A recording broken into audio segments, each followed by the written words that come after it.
Good morning. Good morning. Good morning. Welcome to Unity in the Valley. My name is Charlotte Lillydahl. I am your mistress of ceremonies today. Yes. I'd like to let you know that our minister, Reverend Donna, is in Tennessee visiting her almost 95-year-old father this weekend, and she'll be back Tuesday for office hours. And now George will give us the opening prayer. Good morning. Good morning. Let us, our minds become heart-centered. And if it feels comfortable, close your eyes and sit in the moment in the silence. Sweet Spirit, we thank you for this time and opportunity to sit in prayer, sit in the oneness of the true God. For as we sit in prayer, we ask for kindness, knowing kindness comes from within. We ask for peace. We know that peace radiates out from our heart. And we ask for love, the very essence of who we are. For what the heart visualizes, the eyes will see. And as we said in prayer, we know there are many people around the world that are praying with us for the kindness, peace, and love. They pray to a God with many names, but we know them as the true, loving, kind God. For we recognize this in the name and through the Christ that dwells in all.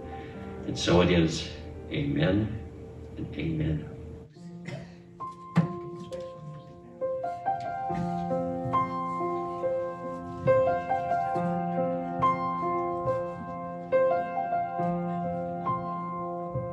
Morning has broken like the first morning. Blackbird has spoken like the first word. Praise for the singing, praise for the morning, praise for them springing fresh from the word. Mine is the sunlight, mine is the morning, born of the one light, Eden supply. Praise with elation, praise every morning, God's recreation of the new day. Sweet the rain's new fall, sunlit from heaven, like the first dew fall on the first grass.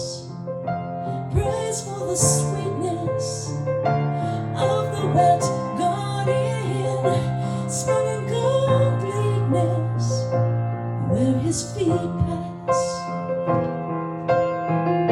And mine is the sunlight, mine is the morning, born of the one light, Eden supply. Praise with elation, praise every morning, God's recreation of the new day, of the new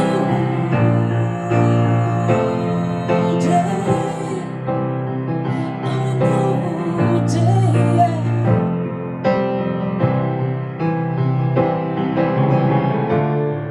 Let the dark pass by,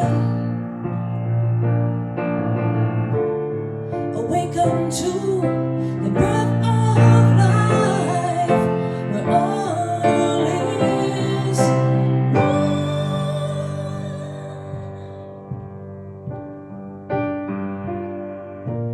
Mine is the sunlight, mine is the morning, born of the one light, Eden supply.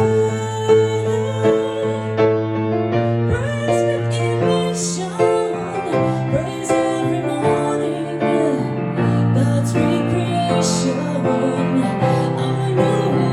day, of a new day. Ours is the sunlight,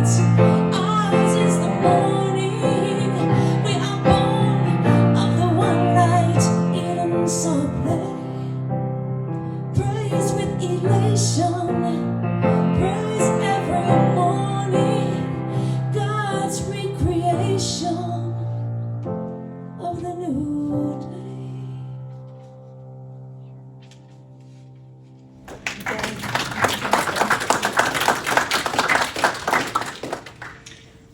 So I'd like you to welcome Ralph and Marsha Ring, who are here to give our message. I'll give you a short bio.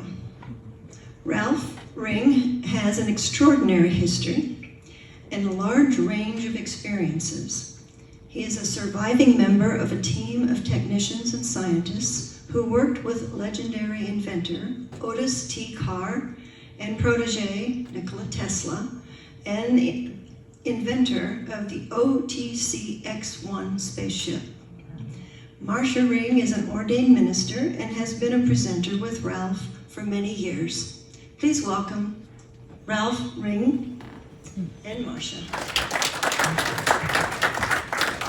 I'm grateful you're all here today, and I really didn't know what I was going to say, but I asked Source to give me a hint, and it referred me to my background. When I was working with the government-funded Research and Development Center, I became very discouraged because I had taken the job that I had, which was magnetic energy. I was trying to pass an electron through a magnetic field without deflection, which means I was shooting the electron with a cathode ray tube through a magnetic field over a magnet without it going to either positive or negative.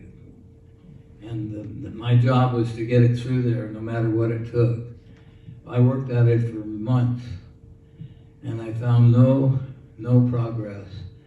My job was quoted as being like $7,000 to $8,000 to $10,000 a day just to do what I did, and I just had a Polaroid camera and a high-speed Xerox machine, and all I did was just fire those electrons and take pictures of them. Well, I got kind of tired of that, and because I was raised in the woods, I was raised where we got burned out. I suppose you all know about Paradise, California. And I lived in the woods. We really lived in the woods. There was nothing there but woods, but we had to walk, my sister and I, 7.5 miles to school, round trip, every day.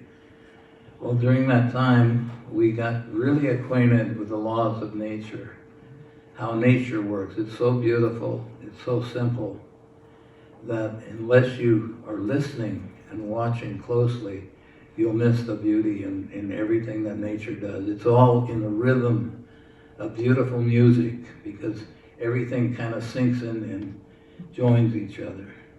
If you watch birds when they're feeding, we feed the birds, and when they come together, they might push each other out of the way, but they love each other and they take care of each other. And we found the birds that we're feeding start feeding each other. When one comes and is a little intimidated, the other will pick up some grains of birdseed and go feed the other birds. And you become engrossed in how simple life is.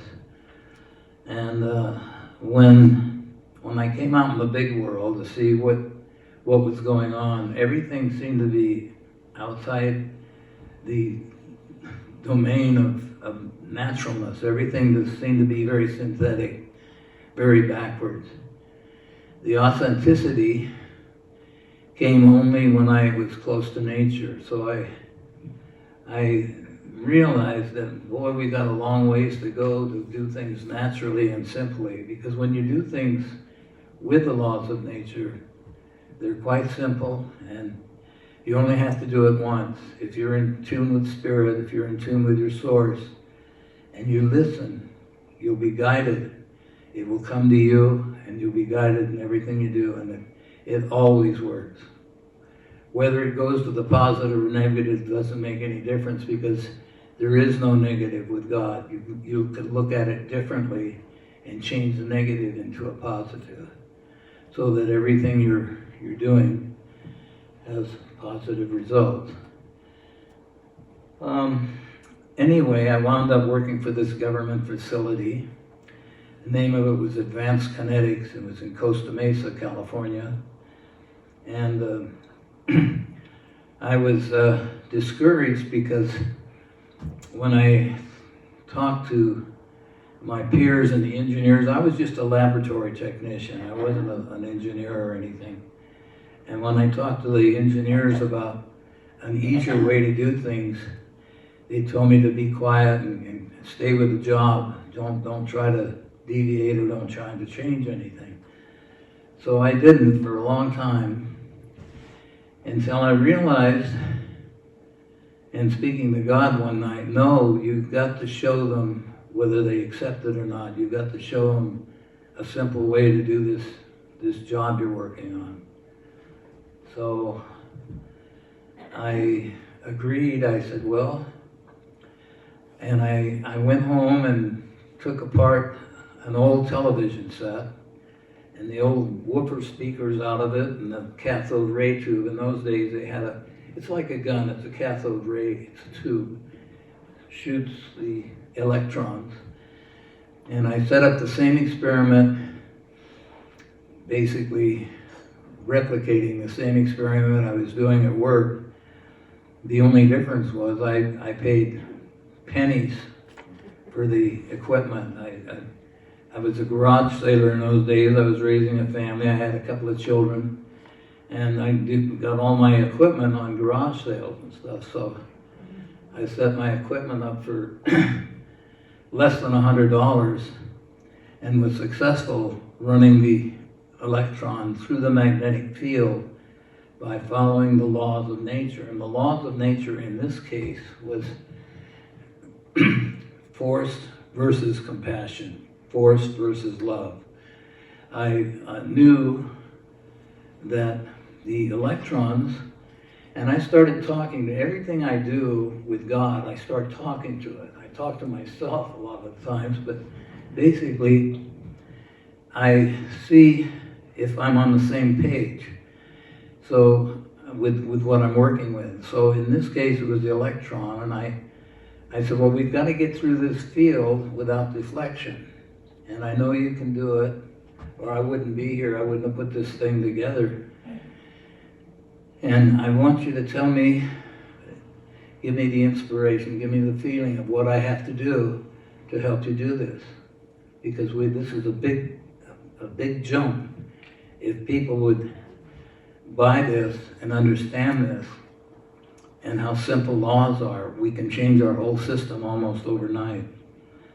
So the electron agreed, of course, and said, yes, okay. Instead of forcing me, which I've been told to do at my work, use that magnetism, use that electricity to go as fast as you can and as much as you can. And the harder I forced it, the more resistance I encountered. So he said, just give me a break. Let me breathe. Life is breath. There's two things to breathing. There's an in and an out. Let me have both, because the laws of man only let me have half of what I need. And that's force. It's forcing me to breathe one way but not the other. And I said, well, what do you want me to do? Well, just pulse the signal. Give me a microsecond. Give me a millisecond. But I have to have that time to do my thing. Now, I'm metaphoring, of course, because there wasn't words, but I could feel this very strong. So what I did, instead of forcing it by pressing the button, I paced it. I gave it 2 or 3 milliseconds. That's not very much time. But as I did that, the electron took off and went into a spiral. This is a vortex in motion, and it's spiraling. And what it's doing, like the figure 8, you're going from the left to the right, to the left to the right. You're allowing a positive and negative thing at the same time. So the first shot went through the field without deflection. So I grabbed my camera and my pad, and I wrote up the experiment because I knew I had to take it into Dr. Weinhardt. He was the head of the institute, and show him how simple it was. And after that, I did it about 20 more times and proved that just by allowing for a duality to take place in whatever you're doing, and I found out this passed on to all the work that I've ever done. I allow the work to talk to me as well as I talk to it. That makes it simple because it'll always guide you if you put spirit ahead of you. So anyway, I took it into Dr. Weinhardt, and I was quite proud. And also at the same time, there was the next bench over was working on levitation. That's suspending things in air without any support. And they were using steel coils. That's an iron core with copper windings around it to levitate a steel ball for 2 or 3, 4 minutes and burn out these coils. Well, those coils were, this was 1957, 58, I don't know. And they were $400 a copy, but they were taking them out of supply like peanuts. They would burn up 5, 10, 15 coils a day. And I said, well, that one's expensive too. I'll see what I can do with that. The same experiment I used on the Electron, the same equipment. I took the woofer speaker, laid it on its backside. My living room floor was my laboratory in those days because I had kids running all over the garage and stuff. So I'd wait till the kids went to bed and do my experiments. But I put this woofer speaker on its backside, and I had bought an audio amplifier at a garage sale for $25. I hooked it up. An audio amplifier is just amplifying sound up and down, similar to what this is happening with this microphone. And I started sending waves of sound to the center of the cone. And I tried everything to get them to move. They'd jitter around in the cone, but they wouldn't go anywhere. Till I asked Source, what am I doing? He said, well, you're looking at part of the problem. You have to look at the whole problem. A whole is a whole, it's a sphere. A sphere has no beginnings or no ends to it. Try it. So I took a ping pong ball, put it in the center of the cone, and it went up into levitation and stayed there. And my wife called me to go to bed when it was getting late. I went to bed, and when I woke up in the morning, it was still there. So I knew there was another way, acoustical, but there was another way to levitate than this expensive coil thing. So I wrote that one up and took that into Dr. Weinhardt at the same time. Well, I went into his office and I told him, I have something here. Maybe you can give me a raise or something. I need a new house or car. And I was kind of kidding, but I thought, I knew I had something different and it would work. And he looked it all over and he was quite serious. He was a nuclear physicist, that was his background.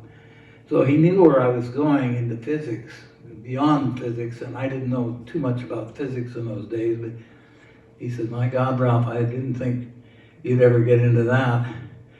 But there's something here you have to understand. You're working here in a government-funded research and development laboratory, and here we're paid to look for answers, but not find them. That was an exact quote. You're here to look for answers, not find them. My heart fell down to the floor when I heard that because I thought I was here to make things better and easier for people. No, this is our reality here. And you'll have to go back to work. We'll put a few more dollars in your envelope. Don't talk to the engineers about this. I don't want you to mention this to anybody. And we'll be okay. Well, I went back to work, and it was the same thing. I I was almost in tears every day because I said, how can, when it's so simple, how can they turn that down? I mean, we can, from magnetism, you can go anywhere. There's no limit to magnetism. We breathe magnet. Everything is It's magnetism holding everything together. It's the ultimate energy of nature. And so one day, my buddy, he worked on the electron microscope in another section. He invited me over because he knew I was down, I was depressed almost. I was in a deep rest for sure because I didn't know what to do. And he says, well, I've rigged something up here for you. I want you to come over and sit down and tell me all about your finger. And I said, what do you mean my finger? He said, well, what is it? Well, it's my finger. And, well, yeah, but what is it? What's the composition? Well, it's flesh and blood, bones and stuff. And he says, is that your final answer? I said, well, sure, it can't be anything else. He says, now stick your finger in here. And he put my finger underneath the microscope. And I looked in there, and I said, well, what happened to my finger? And he says, it's there. That's the area, space area of the illusion of your finger. Your finger doesn't really exist except in the 24 frames that your eyes and your body are accustomed to seeing and doing things in the third dimension. What you're looking at is those little electrons and protons jumping around. That's who you are. You are energy. And energy can never be created or destroyed. It goes on forever, and that's what we all are. We're just pure energy. And so I said, well, that's life. That's God, isn't it? Well, sure it is. Well, of course. It's the essence that we are. We live in a synthetic world, a world that seems to be okay, but we do too much thinking and creating. Every time you think, you create.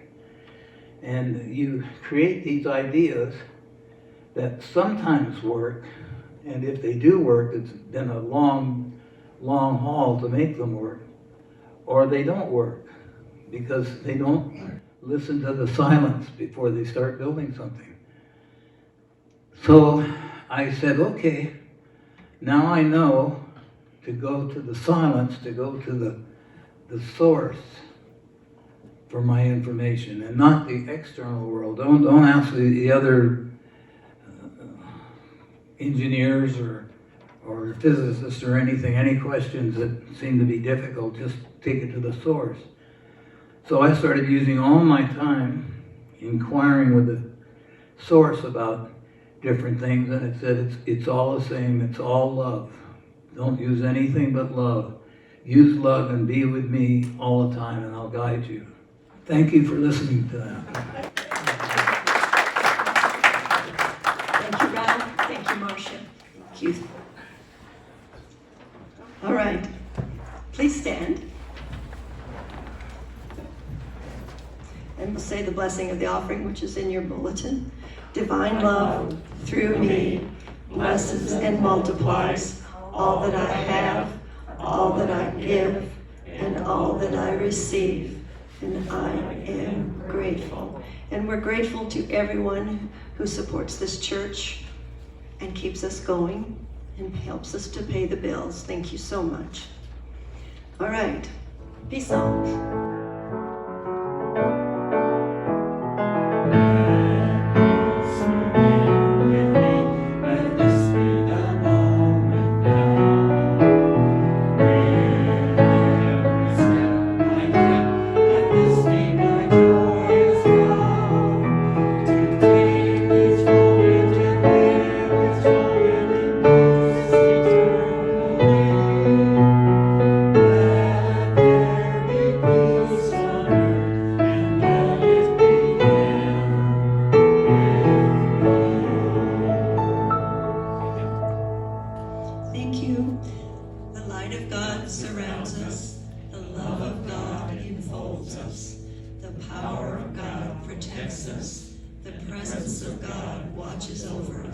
Wherever we are, God is.